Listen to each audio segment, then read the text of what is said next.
নাপিত্তাছড়া trail এটি চট্টগ্রাম মিরসরাই উপজেলায় অবস্থিত। অ্যাডভেঞ্চার প্রেমীদের কাছে সাম্প্রতিক সময়ে এই ট্রেলটি খুব জনপ্রিয়তা পেয়েছে। নাপিত্তাছড়া ট্রেলে একাধিক ঝর্ণা ও খুম রয়েছে।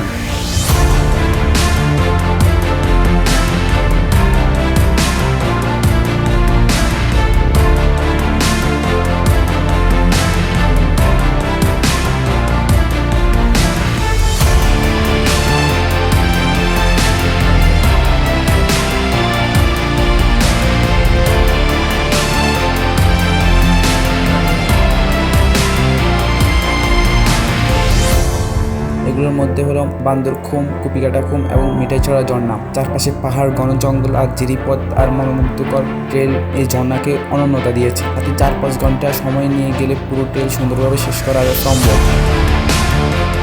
আজকে আমি আপনাদের সাথে শেয়ার করতে যাচ্ছি নাপিত্তাছড়া ভ্রমণের গল্প, তাই ভিডিওটি না টেনে পুরোপুরি দেখতে থাকুন।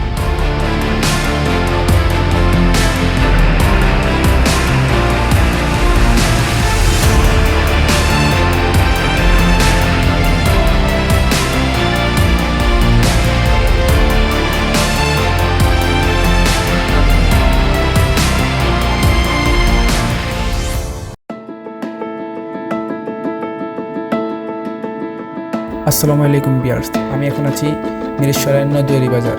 এখান থেকে নাপিত্তাছড়া ট্রেলের জন্য রওনা দেব। রওনা দেওয়ার আগে আমি এখান থেকে একজন গাইড নিয়ে নিই এবং সাথে কিছু শুকনো খাবার আর পানি আরও নিয়ে নিই, এক জোড়া অ্যাঙ্গেল যাতে ট্রেকিং করতে অসুবিধা না হয়।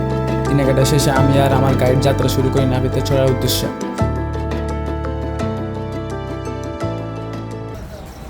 পুরো ট্রেল শেষ করতে কতক্ষণ লাগবে ভাই সময়?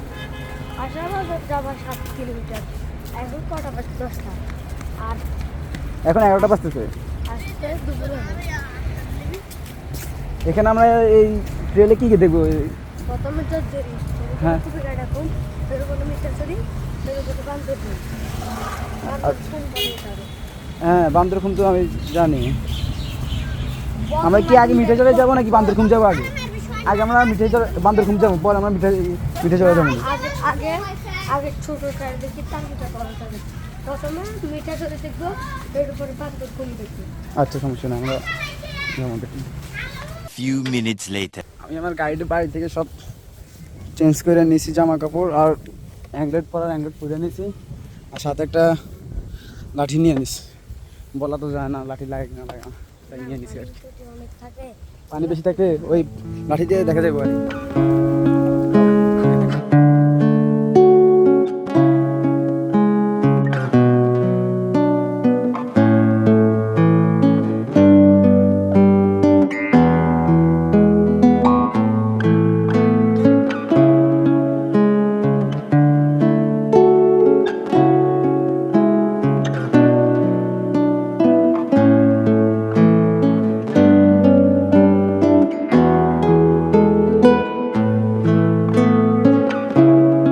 দেখতে দেখতে আমরা নাপিত্তাছড়া টিকিট কাউন্টারের সামনে চলে আসছি, আর এখান থেকে জনপ্রতি 20 টাকা দিয়ে টিকিট কেটে ভেতরে প্রবেশ করতে হবে। আপনার সাথে যদি গাইড থাকে তাহলে গাইডের জন্য টিকিট বা কোনো টাকা প্রয়োজন হবে না।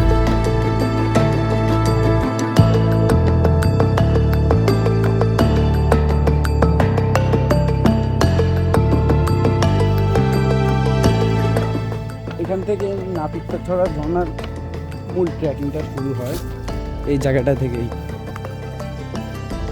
এখানে প্রচুর পানি,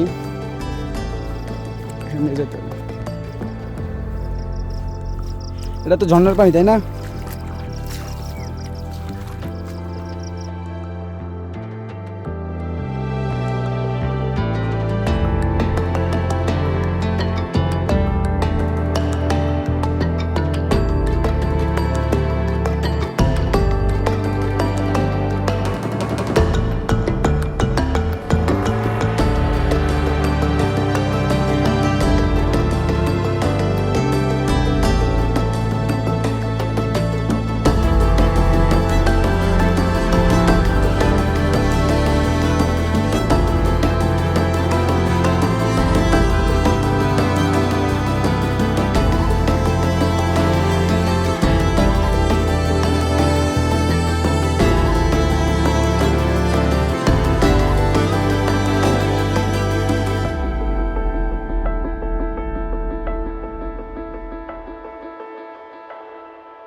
আমরা এখন পা রাখলাম নাপিতচড়া ট্রেইলের মূল জিরিপথে, আর এই জিরিপথ ধরেই সামনের দিকে আগাবো।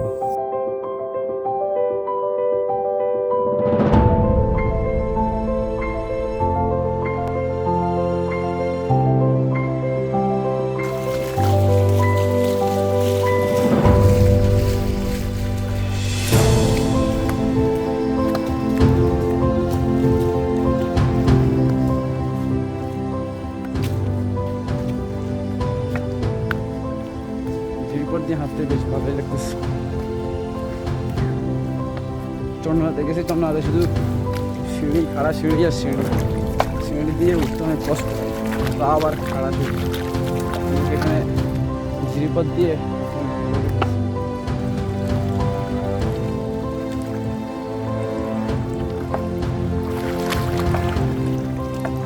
পাথর আর ভালোই লাগতেছে। भैया हो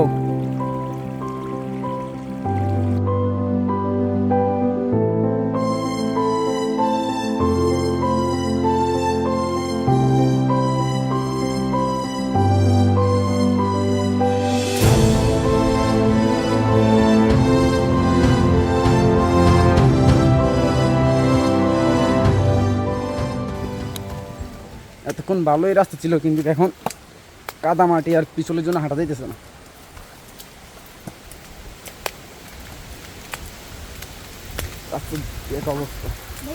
হ্যাঁ, আমার গাইডের অ্যাঙ্গেল ছাড়াই হয়ে পারতেছে, কিন্তু আমি পারতেছি না, আমার তো অভ্যাস নাই, তাই জন্য আর এখান থেকে সাবধানে নামতে হবে।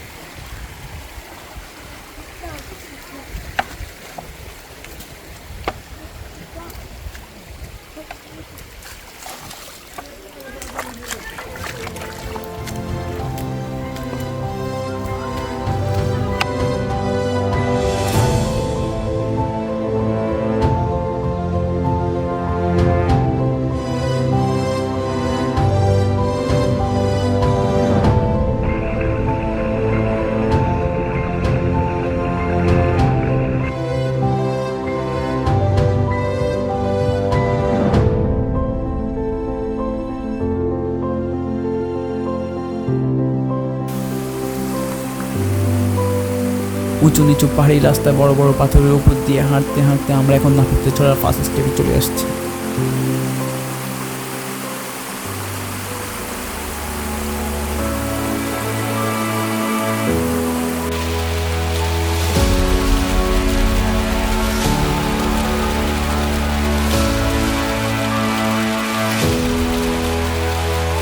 এখান থেকে একটু জিরিয়ে আর এই ক্যাসকেটটা দেখে আমরা পাশ দিয়ে উপরের দিকে রওনা দিলাম। এরপরেই হচ্ছে কুপিকাটা খম বা কুপিকাটার জন্য।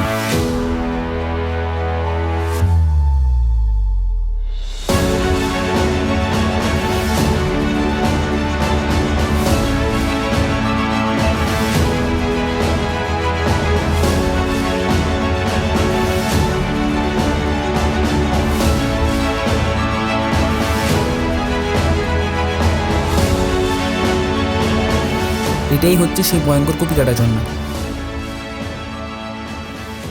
যখন অতিরিক্ত জল থাকবে তখন এখানে লাফ দেওয়া বা নামার দরকার নেই, কারণ অধিক জলের চাপে নিয়ে শরীরকে ব্যালেন্স করা অনেক কঠিন হয়ে পড়ে, আর তাতেই নিচে লুকিয়ে থাকা পকেটে আটকে পড়তে পারে। জানা যায় অতীতে এই ঝর্ণায় অনেকেরই মৃত্যু ঘটেছে, তাই বলা যায় কিছু ভয়ঙ্কর সৌন্দর্য দূর থেকেই দেখা ভালো।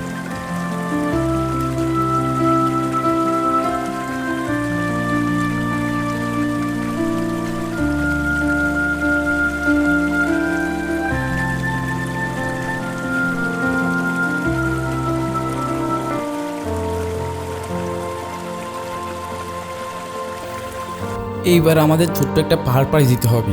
রাস্তাটা একটু বিপজ্জনক, কিন্তু ভালো গিয়ে পাওয়া যায়, এরকম জুতা নিয়ে আসতে তেমন কোনো সমস্যা হবে না আশা করি।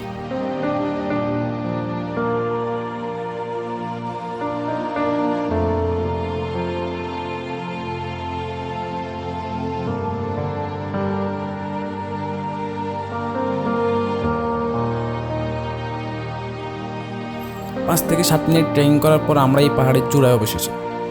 এই পাহাড়ের অন্য একটা রাস্তা দিয়ে বেশ কিছুটা পথ আমাদের এবার নিচে নামতে হবে।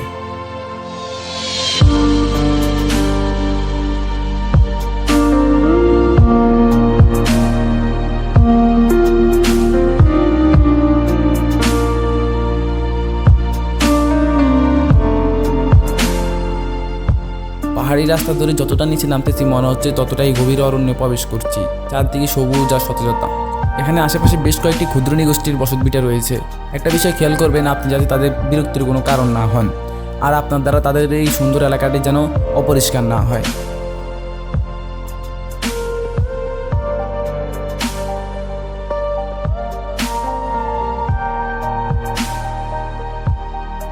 হাট থেকে নেমে আবারও ঝিরিপথ। খুব সুন্দর একটা রাস্তা। আমাদের এখনও দুটো ঝর্ণা দেখা বাকি, একটা হচ্ছে মিঠাইছড়ি, আরেকটি হচ্ছে বান্দরখুম। আমার কাছে ভ্রমণ মানে ওই জায়গার মূল জায়গাটা দেখা। ওই জায়গায় যাওয়ার আসার সময় যা কিছু দেখি তাই প্রাণ ভরে উপভোগ করার চেষ্টা করি। যেমনটা এখানে ঝিরিপথ, শীতল জল, আর চারদিকে ঘন বন জঙ্গল, আর বনের ভেতর থেকে বেশি আসা পশু পাখির ডাক, কিছু সমন্বয়ে যা পাই তাই আমার কাছে ভ্রমণ।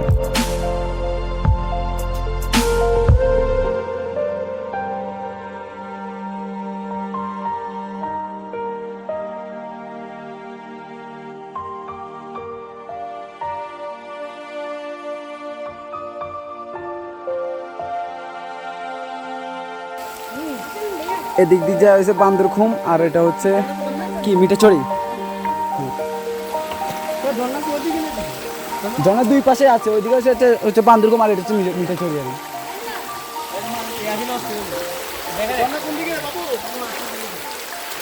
আমরা এখন দেখতেছি মিঠাইছড়ি ঝর্ণা।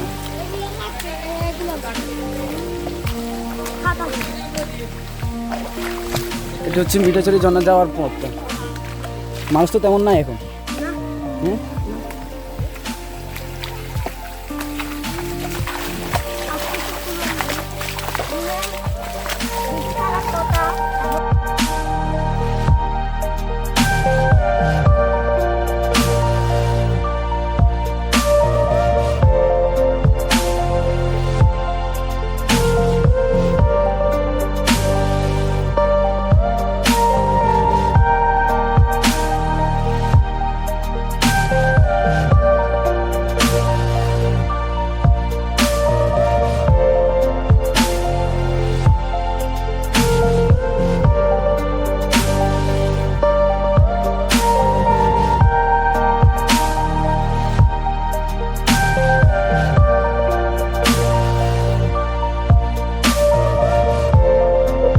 হাঁটতে একটু সাবধানে হাঁটবেন, আর আস্তে যদি একটা লাঠি নিয়ে আসেন তাহলে তো বেশ ভালোই হয়। হাঁটতে হাঁটতে দেখতে পারবেন পানি কোথায় কতটুকু আছে।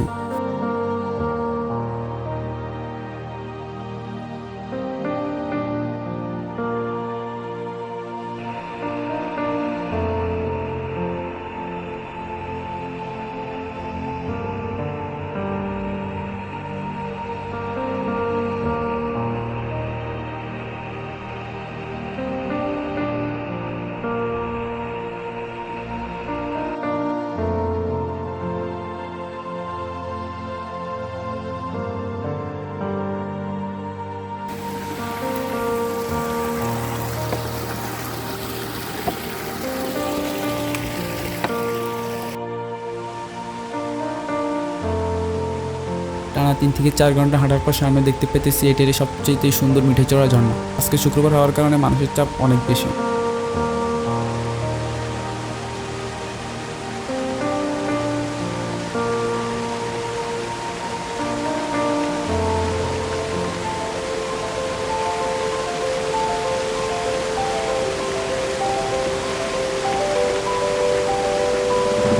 একবার ভাবেন তো, আনুমানিক 3 থেকে 4 ঘন্টা কঠিন রাস্তা অতিক্রম করে এমন একটা দৃশ্য নিয়ে চোখে দেখার অনুভূতি কেমন হতে পারে। যদিও আজকে ঝর্ণার জল একটু কম, কিন্তু যা জল আছে তাতে মনটা জড়িয়ে গেল।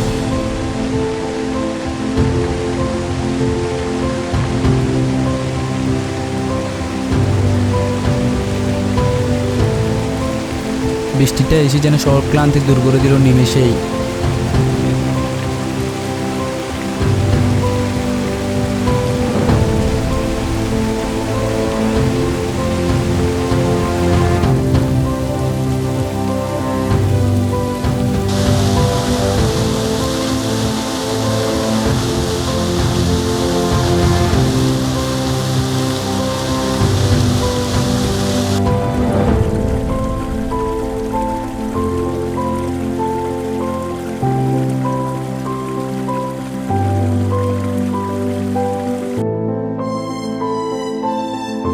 মিঠাইছড়ি ঝর্ণা দেখা শেষ করে এবার রওনা দিলাম এই ডেলির সেই ঝর্ণা বান্দরঘুমের উদ্দেশ্যে।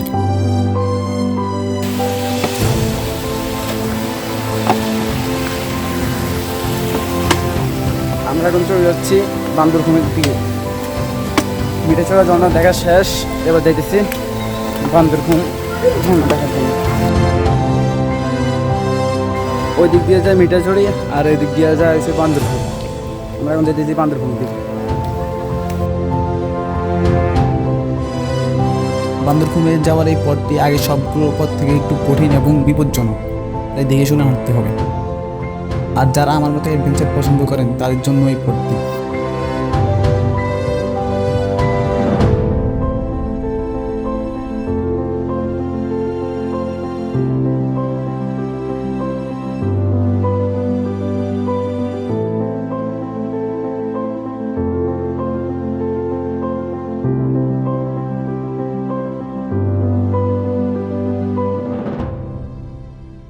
A few minutes later. আনুমানিক 10 থেকে 15 মিনিটের মতন ছোট বড় অনেক পাথর ডিঙিয়ে আমরা এখন প্রায় আমাদের শেষ ঝর্ণা বান্দরঘুম। এখানে এসে কিছুটা হতাশই হলাম বলে চলে, কারণ এখানে ঝর্ণার জল কম আর মানসিক চাপ অতিরিক্ত বেশি যায়।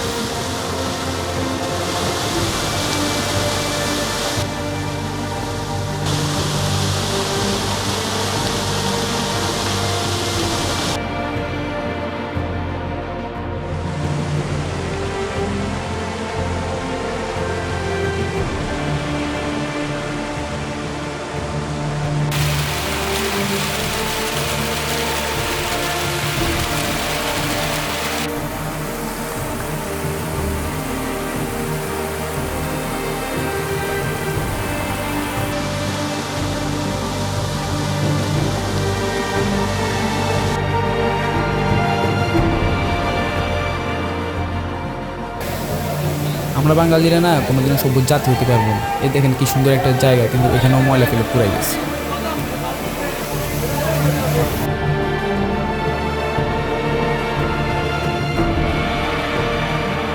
আর যেই অবধি দেখা হচ্ছে পরবর্তীতে অন্য কোনো ভিডিওতে অন্য কোনো জায়গায়। আশা করি সবাই সে পর্যন্ত ভালো থাকবেন, সুস্থ থাকবেন। আর আমার ইউটিউব চ্যানেলের ভিডিওটি দেখে থাকলে চ্যানেলটি সাবস্ক্রাইব মাস্ট, আর পেজে দেখে থাকলে ফলো করতে ভুলবেন না।